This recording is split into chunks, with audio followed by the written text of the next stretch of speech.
Tony Kinnett. Tony Kinnett. Tony Kinnett. Tony Kinnett. Tony Kinnett. Tony Kinnett. Tony Kinnett. Host of the Tony Kinnett Cast. Let's get down to business.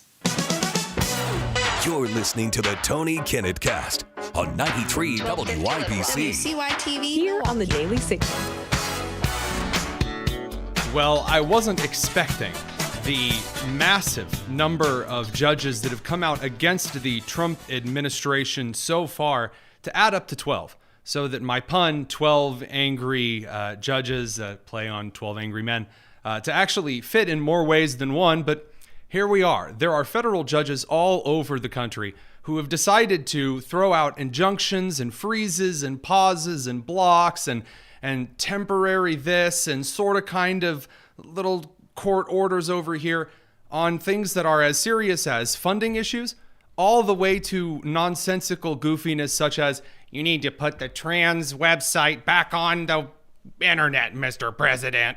And that is pretty much how we've all decided to act at this particular point in time. What a special time to be in political media. Good evening. I'm Tony Kinnett. This is the Tony Kinnett Cast here on the Daily Signal, nationally syndicated, first on 93 WIBC out of Indianapolis, and then to many fantastic places around the country, including some of those on the East Coast who are currently a little colder and snowier. We hope that you guys are safe and warm because heaven knows that the federal judges ain't going to help you. Anything that the Trump administration is currently trying to do anywhere, anyhow, is being blocked or frozen by various federal judges. So we're going to go through a few of these and what they have done, at least so far as Trump is concerned. So we have Lauren Allison, who was appointed by Joe Biden in December of 23.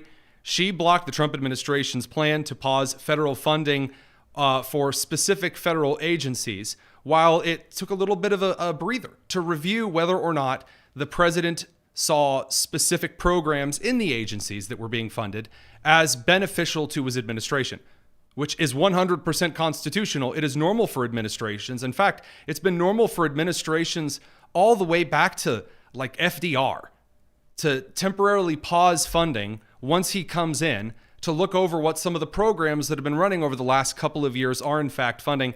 So she blocked the Trump temporary freeze before it was scheduled to take place. Then federal judge Deborah Boardman, U.S. District Court for the District of Maryland, appointed by Biden in 2021, she ordered a pause on Trump's executive order adjusting the 14th Amendment interpretation on birthright citizenship for the children of illegal immigrants in the country.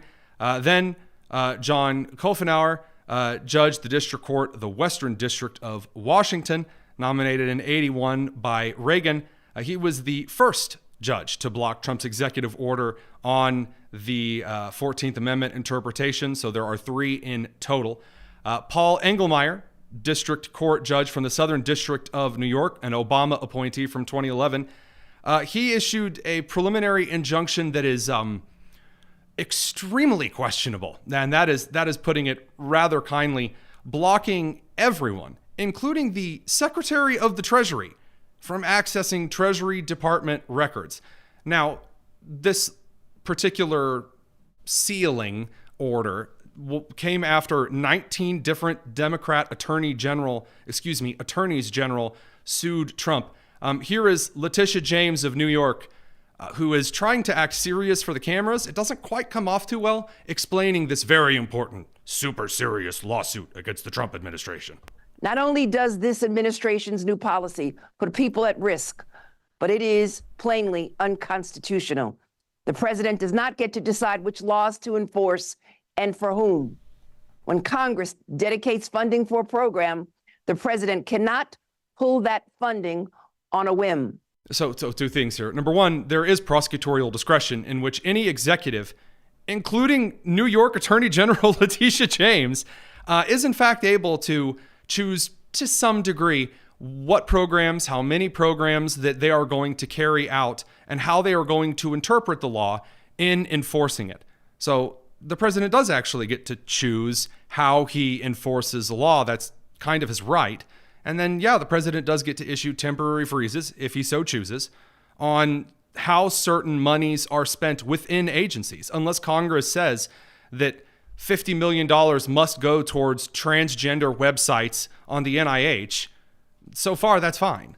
Later today, I am leading and joining with my colleagues, my fellow Democratic attorney generals, in suing this administration to stop this illegal freeze of essential funds for our state.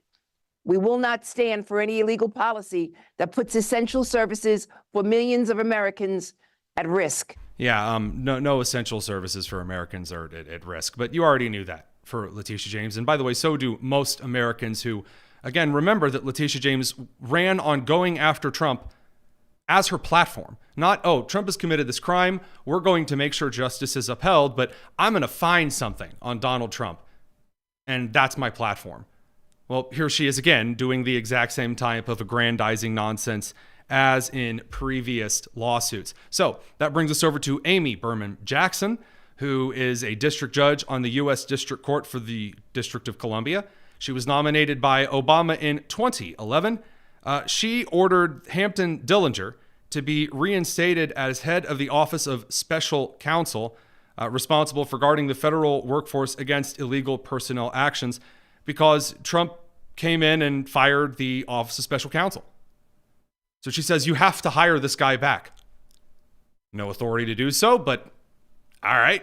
Then you have Angel Kelly on the District Court for Massachusetts, nominated by Biden in 2021. She blocked the Trump administration efforts to basically alter how health research grants were applied, a temporary freeze on various research grants from the NIH until, again, we can take a moment and look at how these grants are being spent. Royce Lamberth, senior judge on the U.S. District Court for D.C., nominated by Reagan in 87, he issued a weird block trying to keep transgender women to men's facilities. In essence, Royce Lamberth issued a freeze saying that, you know what, you're not going to put guys with penises in prisons where other penises are located. You have to make sure that transgender individual is with the group of people they claim to be a part of, which I'm certain is certainly not going to backfire in any way, shape, or form. Joseph LaPlante, a judge on the U.S. District Court in New Hampshire, nominated by Bush in 2007. That's the third out of three judges to issue a block on Trump's interpretation of the 14th Amendment. John McConnell, Chief Judge of the U.S. District Court for Rhode Island, the second judge to block the Trump administration's efforts in freezing federal funding regarding the NIH and various other U.S. Treasury deposits.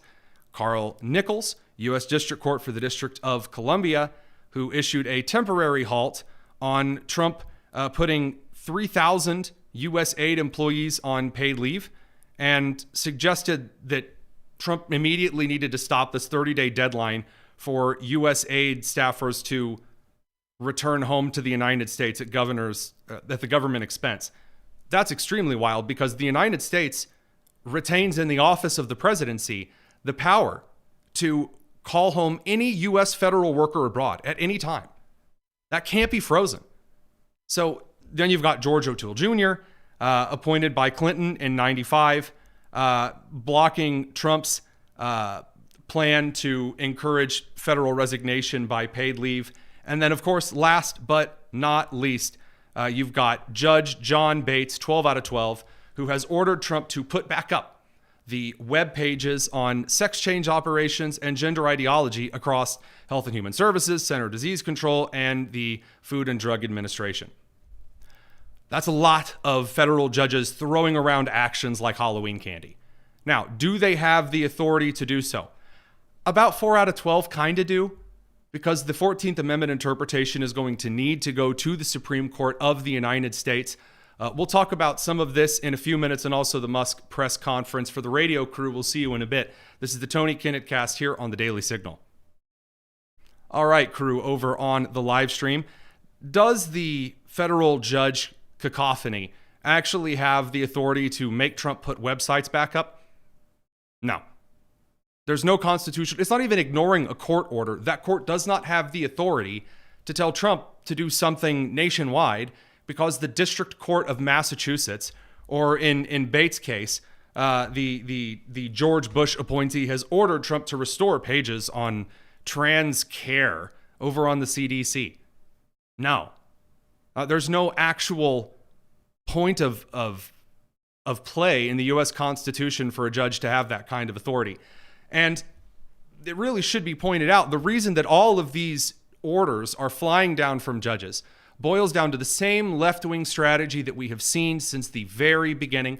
It is their greatest weakness. Their greatest weakness in this particular instance, and in all particular political instances, is overplaying the strategy that they have. So when they wanted the nuclear option to push things through the Senate with 51 votes out of 100, they then ran that through to the max. And then when they discovered that just accusing someone of sexual assault was a great way to remove someone from society, they then did that to the max. And now, here we are again. They have yet another strategy, like accusing someone of being a Nazi, or running out and suggesting that we're all going to die if we don't institute radical policy. Now they're going to come out and say federal judges need to block anything and everything that Trump is doing. It is overplaying their hand. It is not going to work out the way that they think, because, again, just like the Trump indictments, when they had an indictment on Trump over the classified documents case, okay, maybe there's a small legal detail there that needs to be examined and investigated. Sure, you're going to investigate other presidents of the United States that have done similar things, and vice presidents. Then they went out and also accused Trump of everything, including the kitchen sink. And all of those indictments and investigations lost flavor with the American people. Completely. Just people were not interested. And so now we have Trump back, and it gave him momentum. This judge's situation is shaping up to be the same thing. When you have judges that are waltzing forward to say, Trump can't fire anybody, he can't hire anybody, he can't issue an executive order to do this, to do that, he can't guard the border, he can't temporarily freeze funding, even for just a couple of days, he can't direct organizations under his control to do anything, and also he's required to put up pictures of sex toys up on the internet right now. You're going to lose any kind of public trust in such federal injunctions. And it will likely cause the Supreme Court to dig into these cases just a little bit closer, and perhaps with all due speed. That brings us over to some of the concern on shutting agencies down. Musk addressed this in a press conference with Trump today. You should take a look at this one. USAID has been one of your main targets. Are you concerned at all that some of the cuts, or that shutting that agency altogether, may lead to diseases or other bigger problems starting in other countries that then come to the United States? Yeah, so that's an interesting example. So that's something where we work closely with the State Department and Secretary Rubio. And we have, for example, turned on funding for Ebola prevention and for HIV prevention. Left that, you said? Yes, correct. And we are moving fast, so we will make mistakes, but we'll also fix the mistakes very quickly. So Musk points out some of the agency stuff is going to go, some of it's going to stay, some of it's going to be corrected. That brings us over to FEMA, which we're going to head over to Virginia Allen with. This is the Tony Kinnett Cast here on the Daily Signal.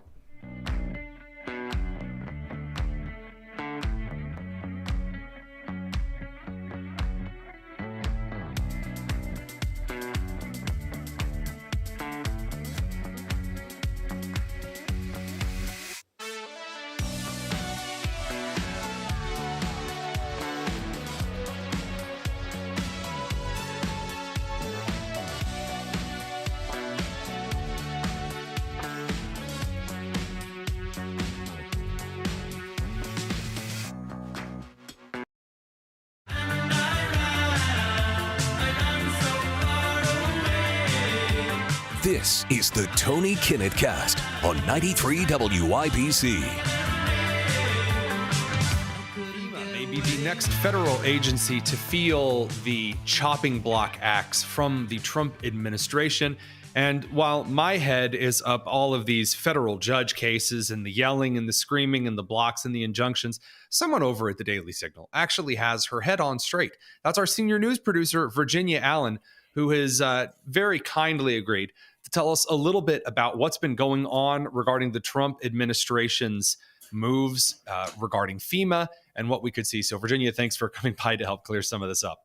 Oh my goodness. Tony, thank you so much for having me. We're all trying to keep our heads on straight these days. It's okay. We're all in that same boat. If we're in the same boat, well, then I'm going to need a pretty good lookout here so that we don't crash into anything. What's going on with FEMA?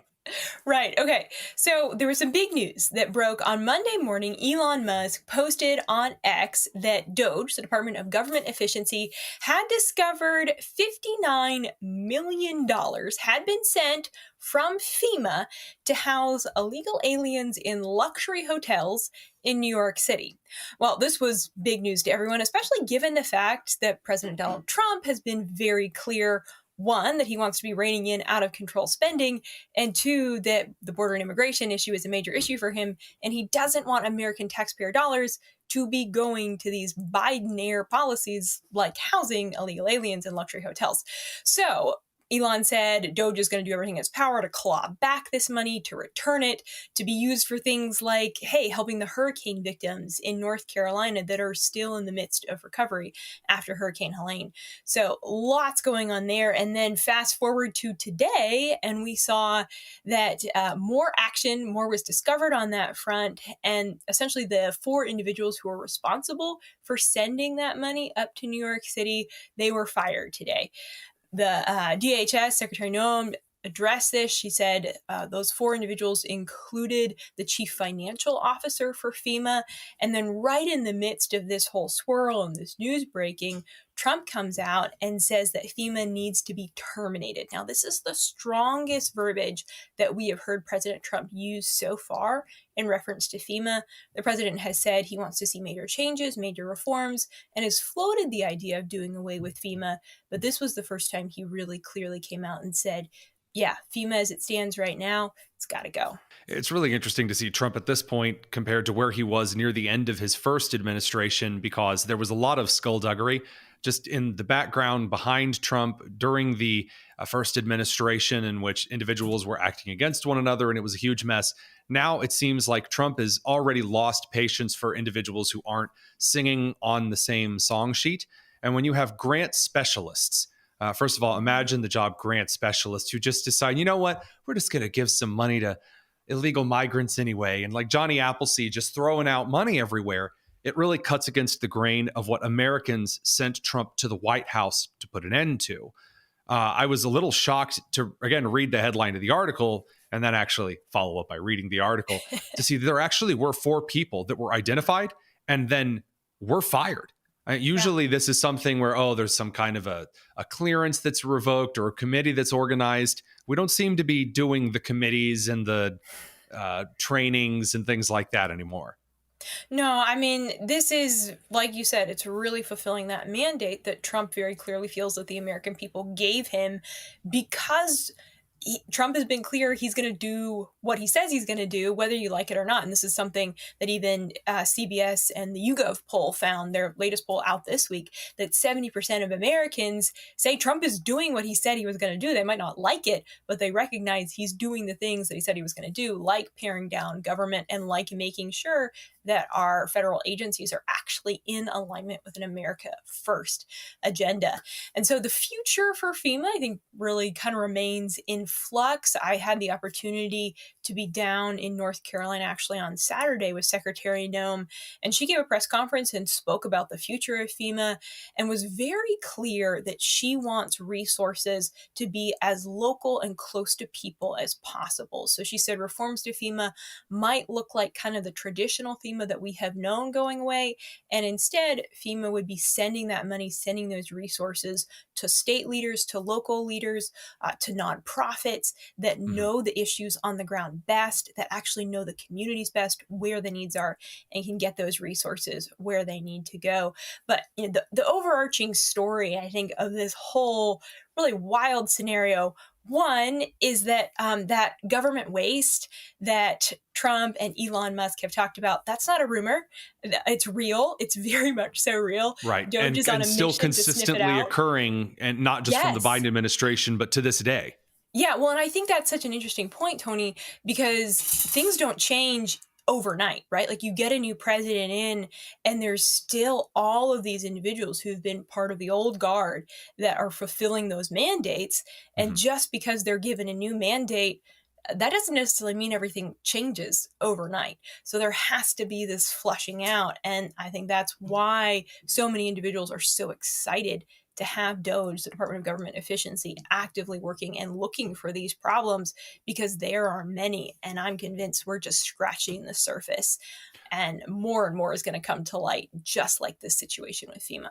Well, I wouldn't sell the rest of the story short, though. I mean, yeah, obviously it's really interesting looking at the continual waste and, that here's yet another smoking gun, as it were.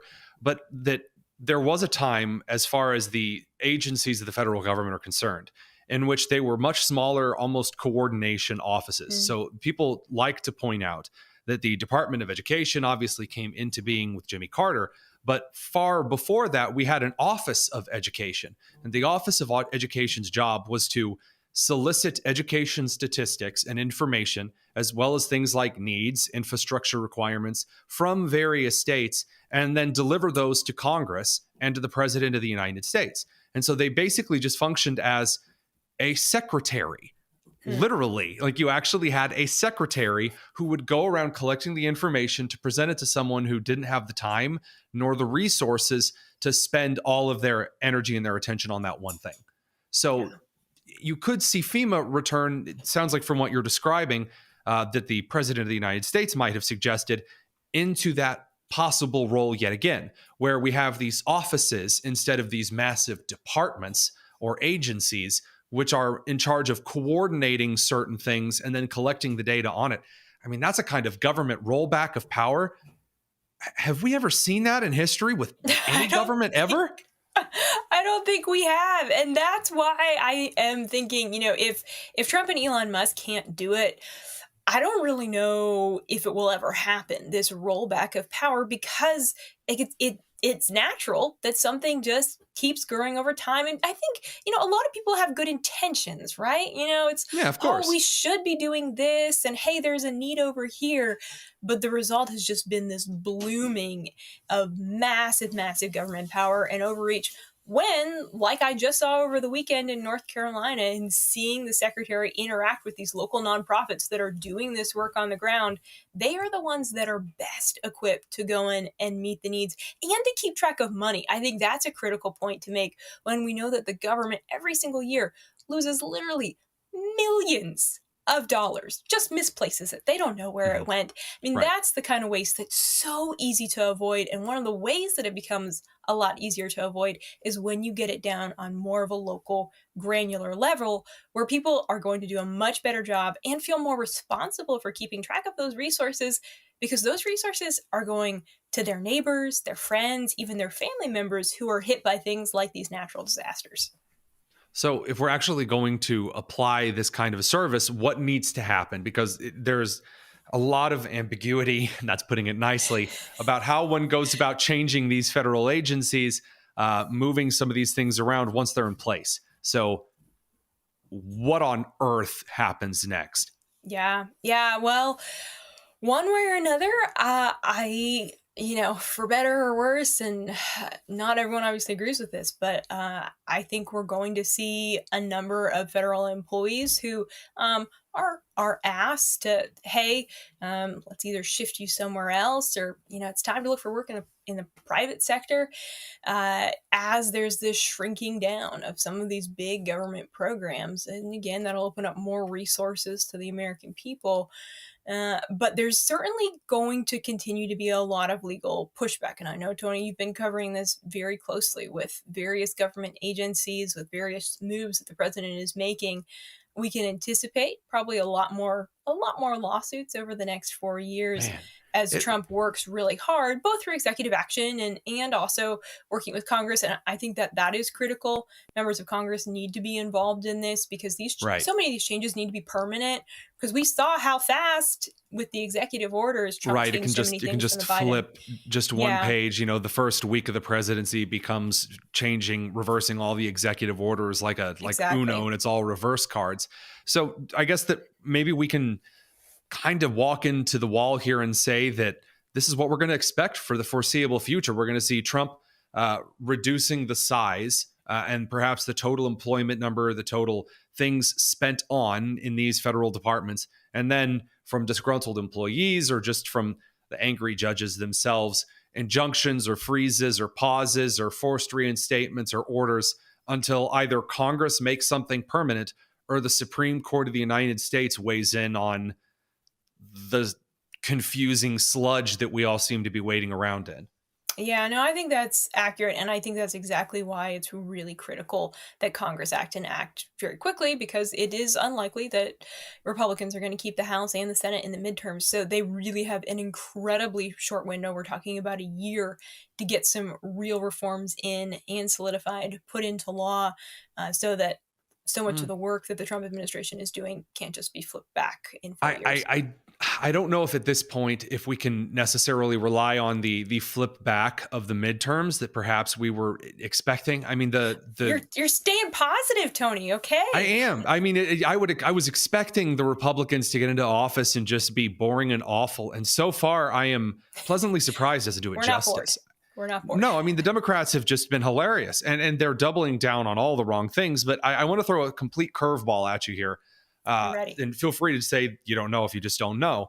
But do you think, with your time covering the outside of the Supreme Court, actually looking at rulings, do you think there's a chance that we could see the Supreme Court take a special set of cases that almost cut in line, given the gravity of the situation, in which there's a kind of an impasse between all of these federal court orders and the Trump administration wanting to move forward?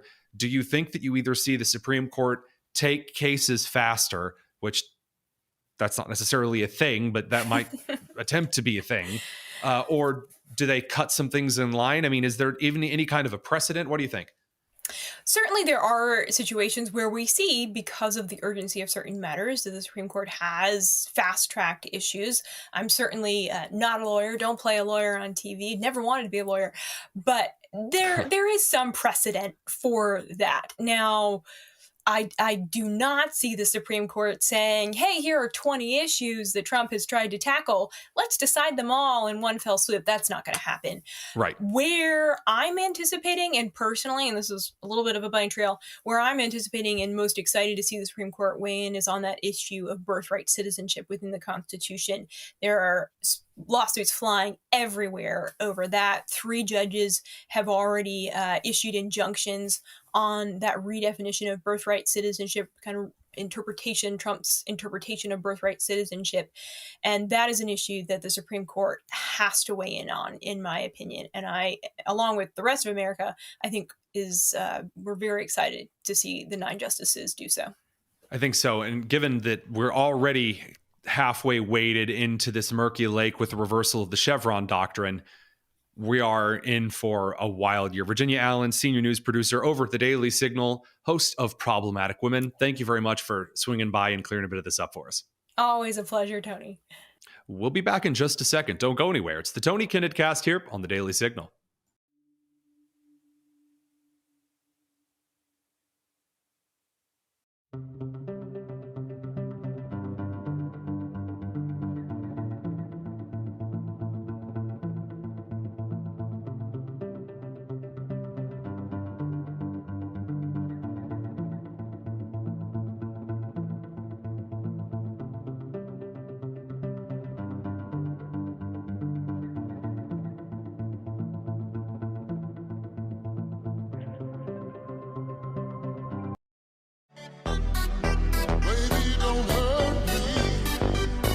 This is the Tony Kinnett Cast on 93 WIBC. Welcome back to the Tony Kinnett Cast here on the Daily Signal, nationally syndicated, first on 93 WIBC. Would you believe that there is even more news we have not yet had the pleasure of shoveling through manically, like it snowed 4 feet and there's another snowstorm on the way? Well, yeah, in this news cycle, we really don't sleep anymore. We barely rest. But that hasn't stopped outlets like the New York Times and political entities like, sorry, the New York Times is a political entity, political entities like the Democrats from complaining that Donald Trump was seen golfing once. I'll repeat that. The Democrats, as in the official accounts for the Democrats, are up in arms because Donald Trump had the gall to go golfing once. So couple of slight issues with perhaps the optics of this, and we'll get into the optics a little bit in more detail in the next segment, but just off the cuff here. You guys do realize that Joe Biden went like a year, maybe a year and a half, without holding an official presidential cabinet meeting, according to the Washington Post and other outlets? You do realize that Biden spent more time sleeping on Rehoboth Beach in Delaware than he did behind a podium at the White House. You do realize that President Biden would call lids at like 11:12 in the morning. Like noon was Biden's cutoff. And yet Trump plays one round to go. We're really going back to this? This here's the strategy? Also, you can't simultaneously say that Donald Trump is nonstop and that he's coming for the country and he's not going to rest until it's like super fascism land. And then at the same time, he takes a little bit of a break to play around. Spare me. Congratulations, the news story fell flat. That brings us over to something that hasn't been reported on too much, but I think is absolutely worth a look here because it's a pretty masterful optics move. Defense Secretary Pete Hegseth has signed a new memorandum renaming Fort Liberty in North Carolina to Fort Roland L. Bragg. Now, having Fort Bragg back is pretty fantastic because like many individuals who went through one of the more traditionally named institutions, for example, somebody who enjoyed a bit of basic at Benning, I must say I really do look forward to seeing a lot of names restored, or at least creatively restored. Because the reason that some of these forts and camps were renamed from the Confederate generals whom they were named for is an act of reconciliation or reconstruction after the Civil War. It wasn't to celebrate the Confederacy. It was to say, hey, we honor people who came from the Confederacy too. That's why we need to unite as a nation and put the Civil War behind us. The way that they were renamed, just to kind of erase history and erase Americans putting aside their differences and honoring a combined history, the way that it was done is cheesy. I'm sorry, Fort Liberty, what are we, like 5? In the middle of World War I, Fort Liberty. Nonsensical. Hegseth did something really smart here, though. Hegseth went to name the new Fort Bragg after Roland L. Bragg, which is not, in fact, the same Bragg who was the Confederate general. Instead, this is Private First Class Roland L. Bragg, who earned a Silver Star and a Purple Heart in the Second World War in the Battle of the Bulge. So he's an infantry hero, which, given Bragg, I'd say that's absolutely appropriate. And the left is responding in a very confused way because now they're saying this is some kind of a dog whistle to the Confederate general Bragg. It's just really funny to watch. It's a very excellent optics move, and it gets America back into a place where individuals who have served or who have gone through basic training, two distinct things, can say, hey, I went through basic here at Bragg. I went through, basic at I was stationed at Benning. That kind of a thing, without having to go through all of the heartburn, I suppose, that apparently exists with certain individuals who haven't actually read history. That brings us to the international front, where things are not slowing down even a little bit. Trump, whose patience has officially worn so thin that you can see through it, with the Middle Eastern dumpster fire, where Hamas has been releasing fewer and fewer hostages according to the hostage deal until they have dragged out fully starving individuals who Trump described as looking like Holocaust victims.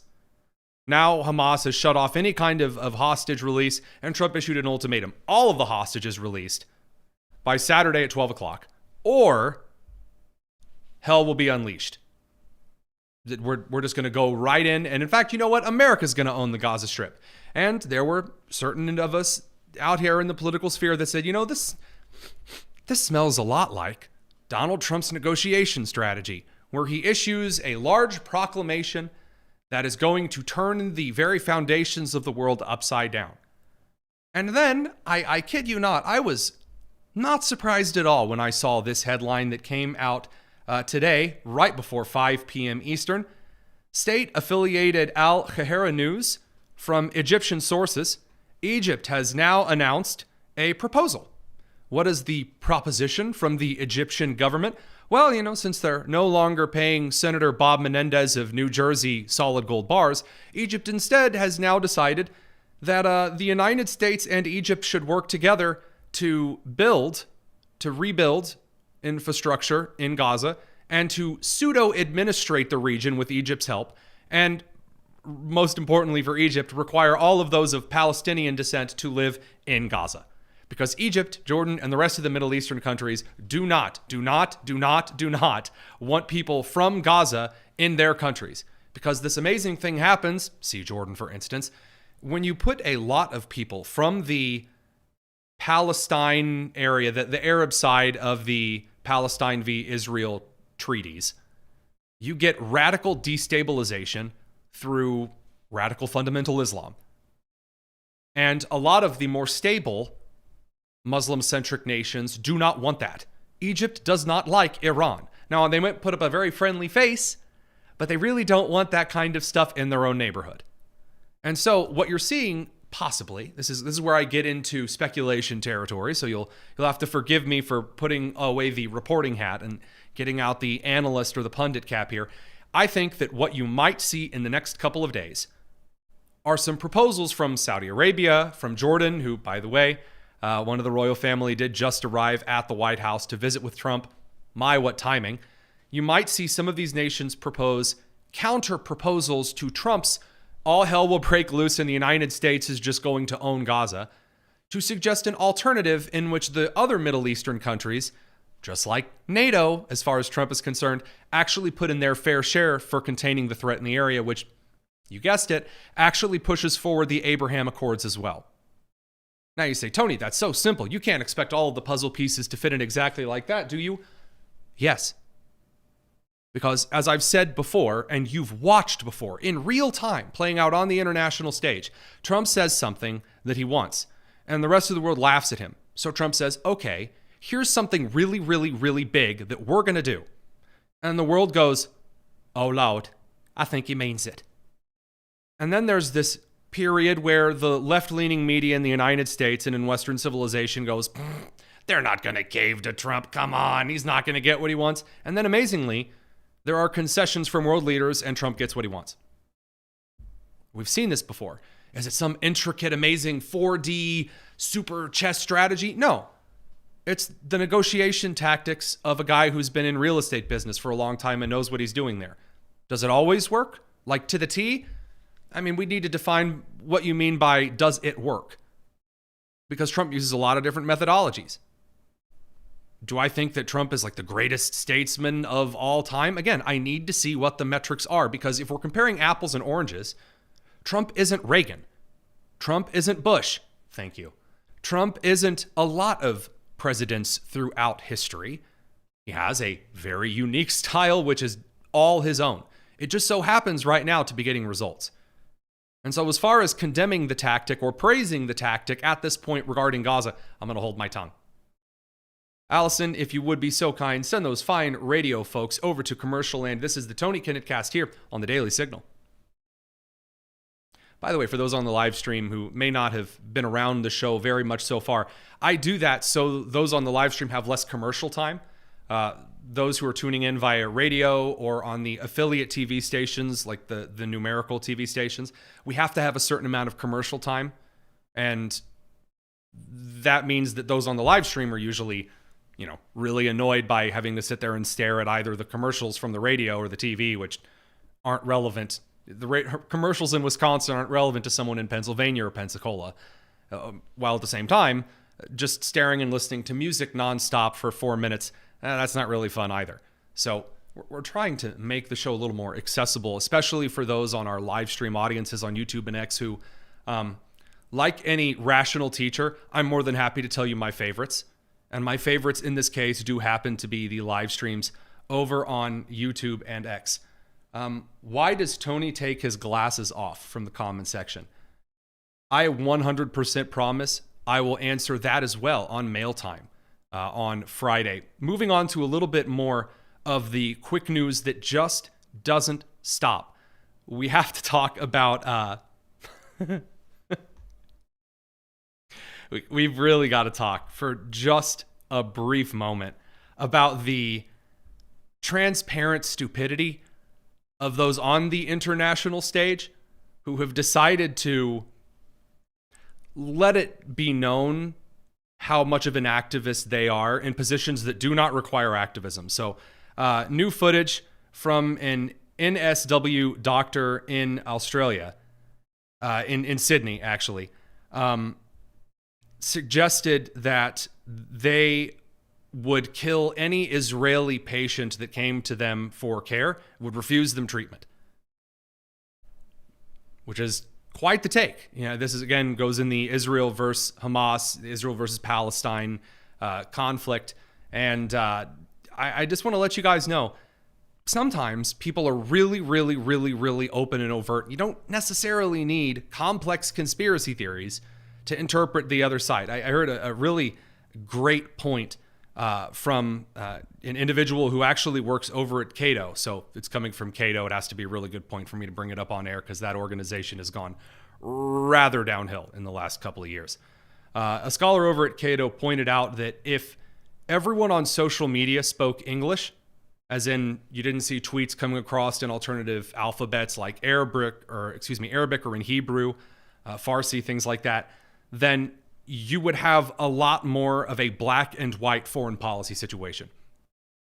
One of the best pieces of advice that I have taken in the last couple of years is when I'm looking at a foreign policy debate over on social media, I run some of the footage from Al Jazeera and other Arabic networks, from Israeli networks, through AI translation software, and I hear what the individuals are saying in their own language. I read the articles through translation software, through the language of my own, and then I can actually see what people are saying. And it becomes rather stark that there are, in fact, a lot of people in the fundamental Islamic world that is strangely united with those on the Marxist left, quite the pairing, to suggest that it is their fundamental belief to kill as many Jews and as many Christians as possible.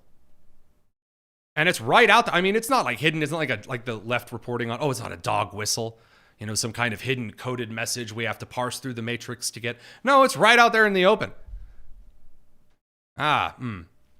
What a time to be in media. What a time to be watching the political landscape around the world change, because Trump then comes in and just tells individuals that he doesn't care. He's just going to do whatever it is that he wants, and he's going to swing right through. So that all brought together, I think that it's time to head back and pick up the radio crew. We need to talk about some bad optics because the sexual advice from the Democrats, it's a thing. Boy, is it ever a thing. This is the Tony Kinnett Cast here on the Daily Signal. Be right back.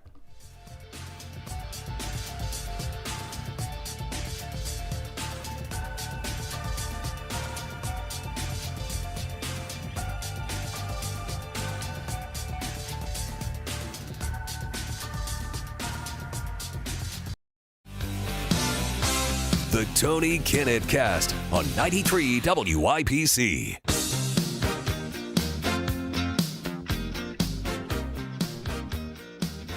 So you could make the case that things are a little bit contentious at the moment for the right as Trump makes all of these executive orders, and there might be a political strategy for the left still reeling from the loss in November to get prepared for midterms, to set up as many Senate elections. It just so happens this is considered the Senate election coming up to be one of the easiest of the three for Republicans to scoop up some seats in the Senate. The House majority is very thin, though. So if you are in the U.S. Senate, just perhaps, if you are in the U.S. House, just perhaps, you would want your House Democrats and Senate Democrats to have some really great strategies for making the Republicans look like a circus clown show, which, by the way, is not always difficult because the Republicans do that to themselves better than anybody. You know, whenever they get into a speaker fight and whenever you have all kinds of nonsense and disunity in the Republican Party, it's easy for the country to think Republicans don't know what they're doing. Now, are the Democrats doing that right now? No. Not even a smidgen. Not even a little bit. Instead, through the entire Senate confirmation process, which now we've got Tulsi Gabbard and Kash Patel and Robert F. Kennedy Jr. on the docket, the Democrats have already humiliated themselves on the floor of the Senate. So where else do they have an opportunity to really shine forward and maybe cover up Chuck Schumer telling everyone that he's aroused and Senator Whitehouse telling everyone how awful things are while going to his whites-only country club? Well, we go over to a Democrat in Oregon, which is how any great story starts. Anytime you say Democrats in Oregon, it's going to be special. So Representative Maxine Dexter, she's out there carrying the line against Trump, and her job is to remind the country that the Democrats are sane and they are standing firm. Does she do that? Nah, absolutely not. I've been told I have 30 seconds, so I am going to tell you that we do have to, I don't swear in public very well, but we have to Trump.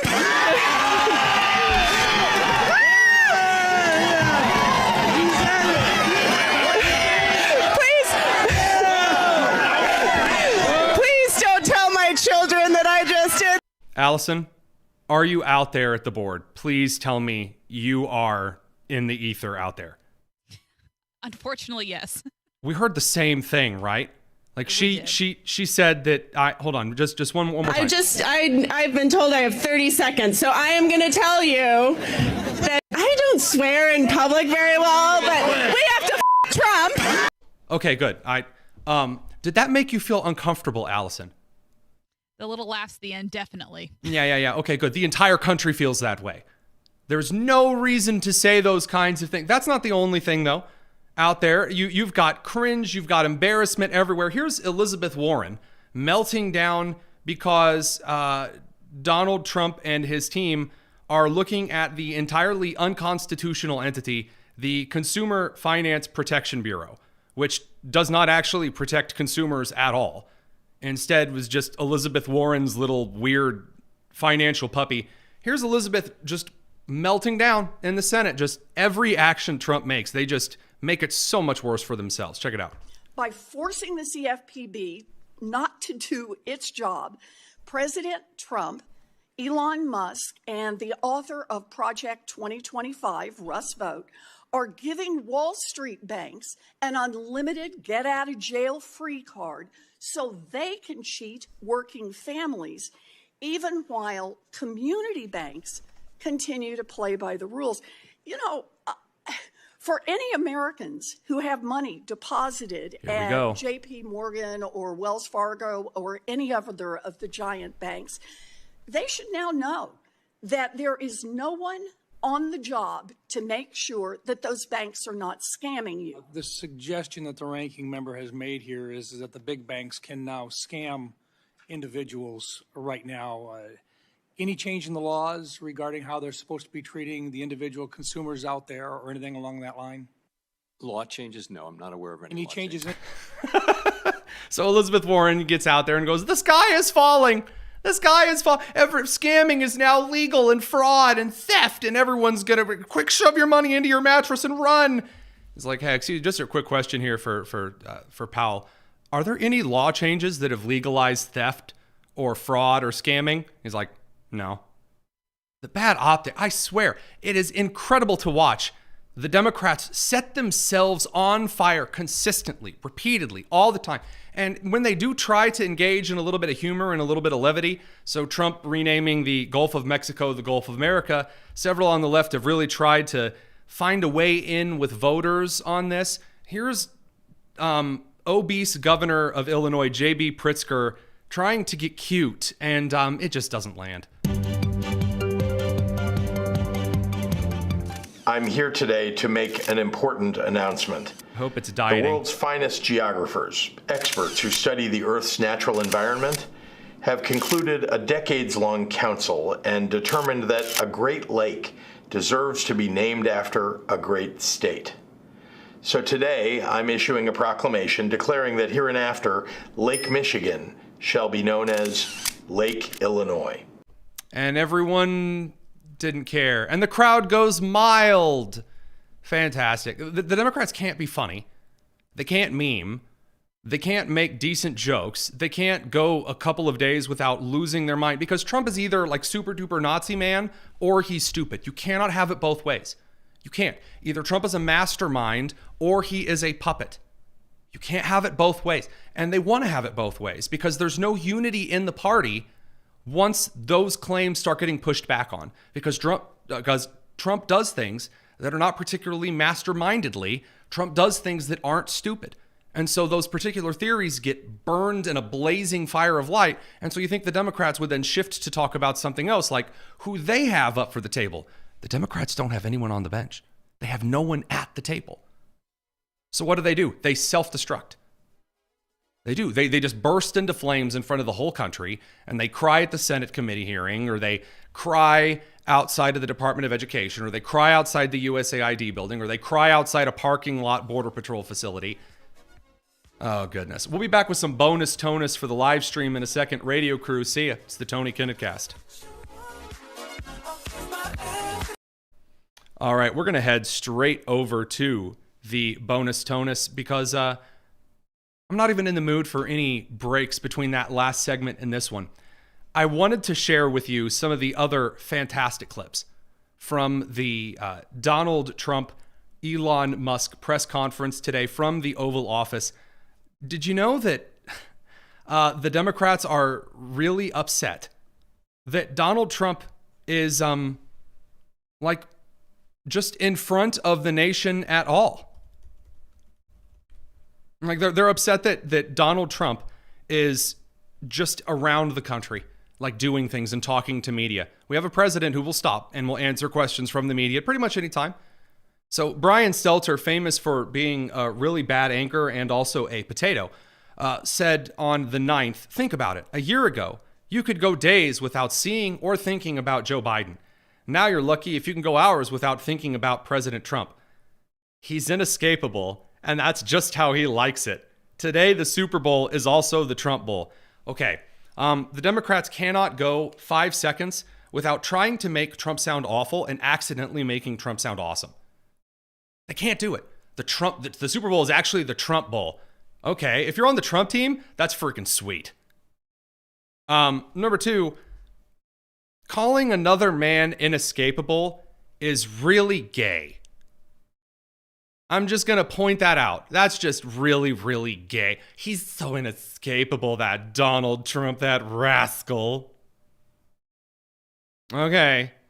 And then finally, I would love to point out the true irony of the left losing it that Trump talks to the media. Joe Biden didn't talk to the media because he's dead. Because Joe Biden was non compos mentis, out, kaput, gone, zip, not with us. The man had a screen door in his submarine. Biden, nowhere to be found. So when Biden got up and talked in front of the media, everyone from Karine Jean-Pierre to Pete Buttigieg's derriere was terrified that Biden was going to say something that was in complete opposition to the executive orders that he'd been signing that he hadn't been reading. So I'm pretty sure that a lot of Americans are enjoying having a president that actually answers questions. Kind of a cool concept. So let's dig into a few of those questions here. We didn't really get to hit on all of those in the show, just time is short, and I try to keep some things in the radio clock. So today, there were all of these questions about what DOGE, the Department of Government Efficiency, as an auditing agency, was finding in its various observations.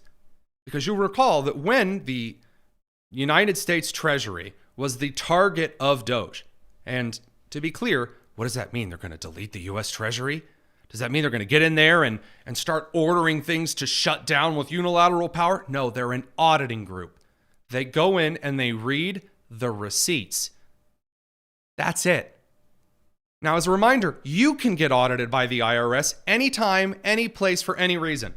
And all of a sudden, you'll have to cough up a whole list of receipts of all of your various financial actions here, there, and everywhere. And heaven help you if you don't have everything ready to go for the IRS, you're going to prison. But the federal government can take your money and spend it however they want to. And if you have the gall, if you have the temerity, the audacity, the adjectives to suggest that the government tell you how it spent its money in detail, everyone's money in detail, all of a sudden you're called some type of supranational, evil, fascist coup that's terrible. Oh man, this is just so evil and awful. How could they? They're threatening Americans by looking at the receipts. So what are some of the things that Elon Musk's Doge discovered in the Treasury Department? I happen to remember Elizabeth Warren and Nancy Pelosi and other old hags saying that Social Security was adjacent to the Treasury Department. So, Musk just happens to let us all in on what they found. There's crazy things like just cursory examination of Social Security, and we've got people in there that are 150 years old. Now, do you know anyone who's 150? I don't. Okay. They should be on the Guinness Book of World Records. They're missing out. So first of all, I'm going to point out two things. Number one, Elon's autism again. Anyone who thinks that Elon Musk is not on the spectrum and therefore makes really weird, awkward gestures and talks in a very disjointed way is stupid and you're silly. I'm just going to point that out because, again, everyone seems to think that Elon Musk is a super Nazi in disguise or something, and he's not. By the way, I'm more than happy with seeing individuals who are affected by neuroatypical, whatever you want to call them, disabilities, whatever, individuals who are on the spectrum. I am thrilled to see them working in federal government. I thought that was supposed to be good. Left, aren't we supposed to take people who have certain disabilities and not make them people working as air traffic controllers per se, as the Biden administration pushed, but, actually put individuals with a talent for analyzing mathematical and engineering and list matrices of data in charge of the looking at lists and matrices of data. And what do you find? 150-year-olds receiving Social Security checks. So dead people are receiving Social Security checks. Oh, by the way, there are news stories after news story after news story after news story of people getting Social Security checks for individuals who died ages ago. And the Department of the Treasury is just sending that money out. It's a poorly run organization. The federal agencies, shocker, are employing a lot of people who are doing bad jobs. They're bad at their jobs. They're terrible. And a lot of the American people are sick of it. But that's not all. Musk also pointed out something that had, earlier this afternoon, I was sitting back in the studio, and I heard this loud cheer that rang from across the nation. I stepped out, staggered into the sunlight, and I just heard this wild cheering. I had no idea what it was. Now I understand. Elon Musk points out that it's rather suspicious that certain individuals go into government and they come out bajillionaires. Right. Well, we do find it sort of rather odd that there are quite a few people in the bureaucracy who have ostensibly a salary of a few $100,000, but somehow manage to accrue tens of millions of dollars in net worth while they are in that position, which is what happened to USAID. We're just curious as to where it came from. Maybe they're very good at investing, in which case we should take their investment advice perhaps. But there seems to be mysteriously they get wealthy. We don't know why. Where does it come from? And I think the reality is that they're getting wealthy at taxpayer expense. That's the honest truth of it. Nancy Pelosi sweating bullets right now because all of these individuals who have these insider tips and tricks and trades over on the stock market and with certain kinds of policy, and who are leaving multimillionaires because, oh, gee whiz, they just happen to get all of these little gifts and their family members and things like that. Maybe those individuals should be investigated for suspected fraud. Yes. Yeah. There's no punchline to that. If you're a member of the government and you leave office magnificently wealthy, yes, you should be investigated. and I will use their very own line against them. What's the matter? You have something to hide? Because you seem to have no issue taking a middle-class father of 4 and running him through the IRS audit mill because, oh man, I sure hope he's not $500 light on his taxes from 8 years ago.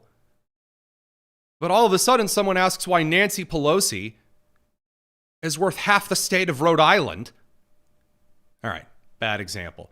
While Nancy Pelosi is worth a 2.5-ton truck full of cash, and all of a sudden, oh, that's threatening citizens of the United States. All of a sudden, we have standards about privacy and things. Janet Yellen in the Biden administration wanted every $600 transaction that you might Venmo from one person to another to be flagged for the IRS.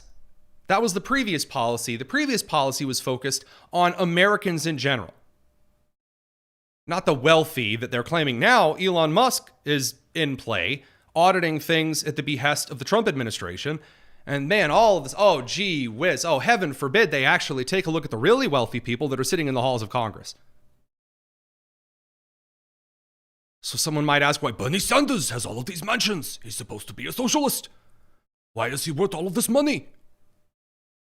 And Elizabeth Warren, whining about consumer protection in the banks, is walking around with a lot of jingling going on in her pockets. Absolutely, absolutely stellar stuff. It really is quite a time to be watching government. And then the Democrats get out there and they cheer all of these federal judges who are issuing blocks and freezes, holds and sneezes on all of the Trump executive orders and policies and anything in his administration, up to and including keeping records from the secretary of that department. And they expect that Americans are just going to ignore this? Trump is enjoying better approval ratings than at any other time in his term of office, in his political career, essentially. 70% of Americans agreeing Trump is doing what he promised. You can't get 70% of Americans to agree on anything. And you think that you waltz around to the midterms if trends continue. Now, again, Republicans, excellent at fumbling the ball. Nobody does it better. But for Republicans who learned the lessons they learned from 2022, which is that quit putting up crappy candidates who sound good on a microphone for 15 minutes can't pass a 4th grade reading test. I mean, if Carrie Lake is off any kind of ballot in 2026, Republicans might be okay. Sorry, I know that might ruffle some feathers, but scoreboard. So if you're going to look at how the Republican Party is operating currently with Chairman Whatley and Lara Trump, actually putting individuals on the ground, and you run a focus-based approach. By focus-based approach, I mean focused on each individual candidate in the district. It's a lot of work, but there's a lot to gain. You might be able to see Trump outlast a lot of these federal judges' nonsensical whatevers if it all stops right now. Now, again, the left is so good at running the same strategy again and again until it loses all credibility with the American people. And as I talked about with Virginia, might get to a point where the Supreme Court bumps those things to the front of the line and they feel the backhand of God through Clarence Thomas. And oh, please, bring us the dissenting opinion from Clarence Thomas, Amy Coney Barrett, and Kavanaugh with the righteous wrath of individuals who are tired of it. Now that, actually requires Amy Coney Barrett as a justice to, actually get up on the stump and let a little fire loose from the pen. Doesn't always happen. But if the left keeps pushing and pushing and pushing and pushing, it's very likely. And so you can have 12 angry judges. You can have 24, 36 angry judges who can scream all they want. But the more they push on every single executive order, the more they push on the president controlling the agencies he is constitutionally in charge of, the more they push on things like website pages and whether or not Donald Trump needs to have transgender advice, or whether or not that Pete Hegseth can issue directives as the Secretary of Defense for his own military, which is coming. Just letting you know, they're going to try the same thing across the board. Pretty soon, federal judges are going to have no power at all regarding the federal government in this country. Now, if the Supreme Court rules that, maybe that's a good thing. Maybe that actually forces the Supreme Court to be more active in affairs. That has its own risks and rewards. I'm not a fortune teller, so what we're currently trying to do is get a hold of a few particular experts. In fact, I believe that we have scheduled for tomorrow Sarah Perry over from the Heritage Foundation to talk a little bit about the next couple of steps, because everyone is, rightly so, yelling and clamoring about these court decisions, but there really is not a clear path forward for whether or not the Trump administration listens to or ignores or pushes some things down the pike or just rephrases things and forces them to hit something else entirely. That should be just about it this particular evening. Thank you very much for tuning in to the Tony Kinnett Cast here on the Daily Signal. We will be back tomorrow. Really appreciate those over in the YouTube, in the X live streams. Your comments keep us going. And more than anything, give producer Daniel a headache. And that's really what it's all about. We'll see you real soon. This has been the Tony Kinnett Cast over on the Daily Signal, nationally syndicated and first on 93 WIBC. Take care.